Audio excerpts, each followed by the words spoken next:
will not be consumed by your problem. You will rise above it. For greater is He that is in you than he that is in the world. He said we're more than conquerors in Christ Jesus.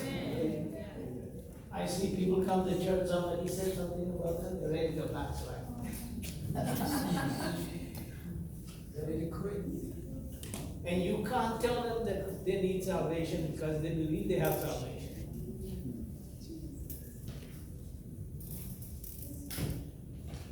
Genuine salvation is needed, saints, if we're going to remain a witness. Genuine conversion. Genuine conversion, yes. My father and the Lord Russing always talk about genuine faith. Amen. Are we genuine faith? See, the four types of ground that Jesus talked about, every single one of those ground were Christians. Were they not? They were all hearing the word. But that parable was giving to test our profession. Which one of those ground are you? Some is full of excitement. They liven up. Meaning they burst forth to life. And by, little things happen, and they're ready to run away.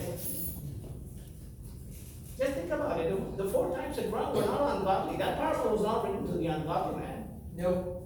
It was written to people that were part of the Christians. Yes. But there was only one ground. Brother Singh talked about the fifth ground. Which one was the fifth ground? The one that didn't go to church. The one that didn't go to church.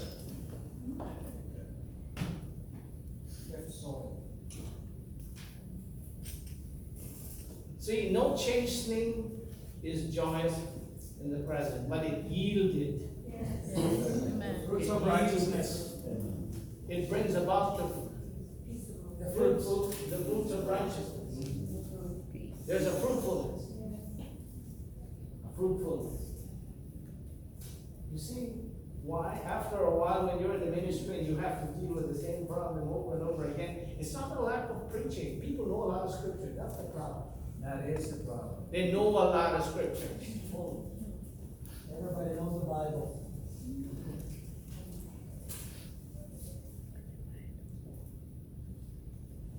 That's the problem. When God reaches into your heart, amen. Amen. Amen. Amen. Fishermen, they lay down their net. They follow the Lord. It's almost all, 9 at least, we're sure of, 9 of the 12 apostles were killed, were martyred. We want them to put a crown on our head. We want this world to put a crown. We want them to give us letters of commendation. We want all those certificates to put on our walls. That's not salvation. Amen. I don't bore you, but I wouldn't say anything different. Because I want to be saved. At the end of the day, I want to be able to see Him. Hallelujah. Amen. To see Him. On the face of the one that died for me. Paul said, who will deliver me from this body of death? He said, I thank God through Jesus Christ. When Paul met the Lord on the road to Damascus, he was there to go kill Christians. He was responsible. He consented to the death of Stephen. Paul was going to go to Damascus. Now, if you look at the map of Israel, Damascus and Lebanon, that's not a short journey. You think they were coming by airplane from Damascus? When he would go have to capture them and bring them, they would probably be shackled and bring them all the way to Jerusalem. Right. A painful exercise. Right. Those early Christians were torn in the Colosseums. Yeah, but they were genuine. And one day, we're going to see them. Oh, yes. If we too remain truly converted, we're going to see them.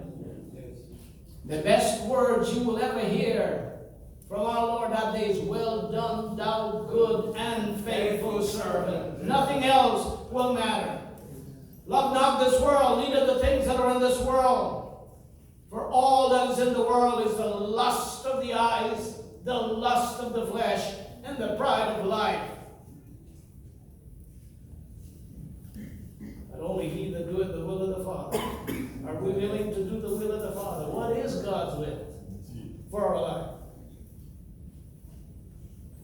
Paul said, who will deliver me from this body of death? He said, I thank God through Jesus Christ.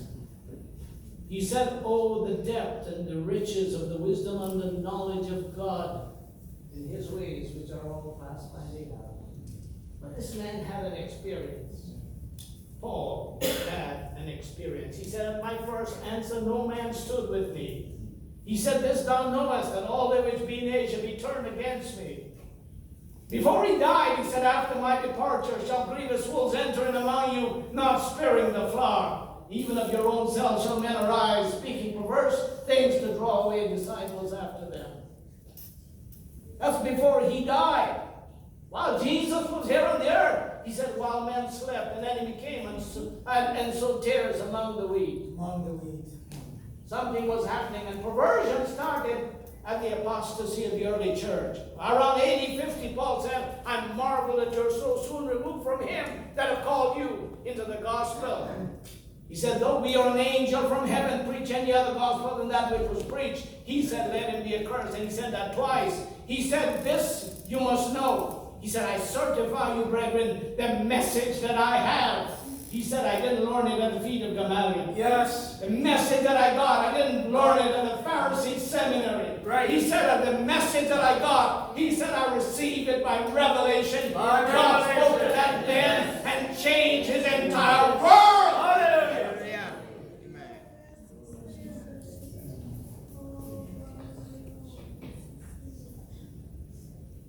He said, only Luke is with me.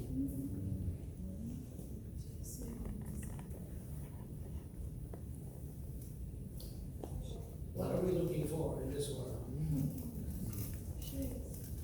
Have you been converted? Have you been touched? Good question. Shouldn't we all examine our life and see where we are in life? Hallelujah. Hallelujah. Amen. I tell you, recently, I keep asking the Lord in my private moment, late at night, am I really saved?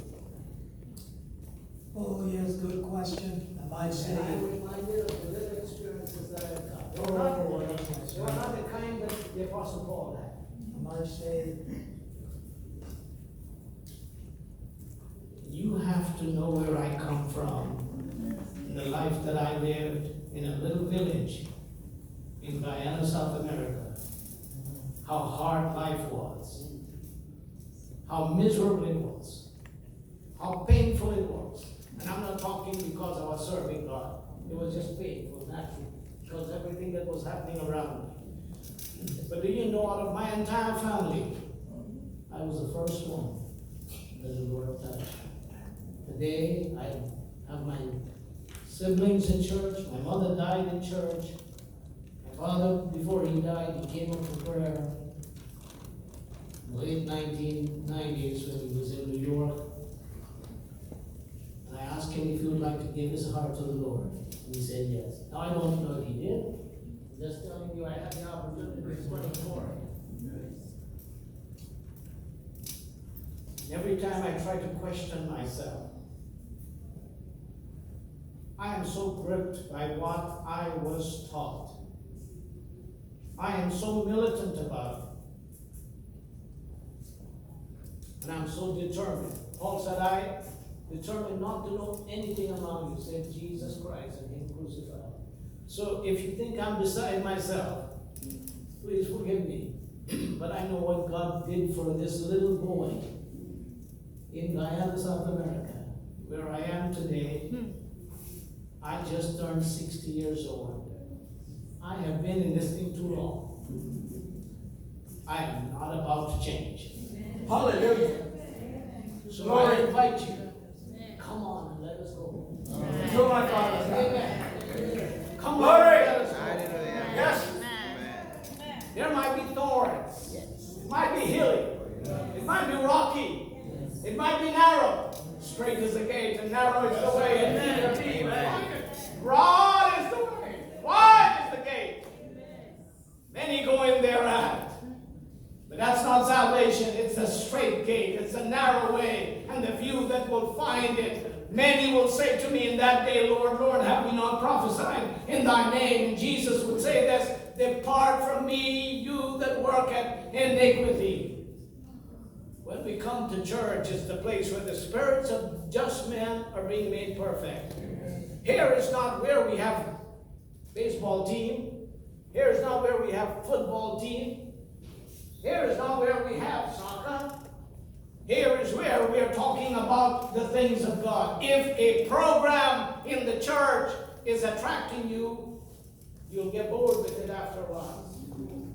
And you will leave. But if God touches your life, Hallelujah. if God came into your life, something happened to you.